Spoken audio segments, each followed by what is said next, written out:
যেই দিন নবীরা পর্যন্ত বলবে ইয়া নফস ইয়া নফসি, সেদিন আমি আবু বকরকে কে চিনবে?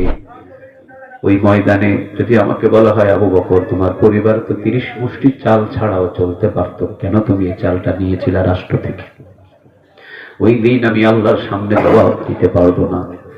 এই জন্য ওই দিন বাঁচানোর জন্য আগামী মাস থেকে 30 মুষ্টি চাল আমার ঘরে কম পাঠায়। সুবহানাল্লাহ। আবু বকর ইন্তেকাল করলেন, চলে গেলেন আবু বকর। চিন্তা করলো সবাই মসজিদে নববীর ভিতরে বসে কাকে ইনসাফওয়ালা নেতা বানানো যায়। সুবহানাল্লাহ বলেন। ওরা চিন্তা করেছে ইনসাফওয়ালা নেতা বানানোর জন্য, আর আমরা চিন্তা করি কাকে ইনসাফওয়ালা নেতা বানানো তো দূরের কথা, কোন চোরকে বসানোর জন্য।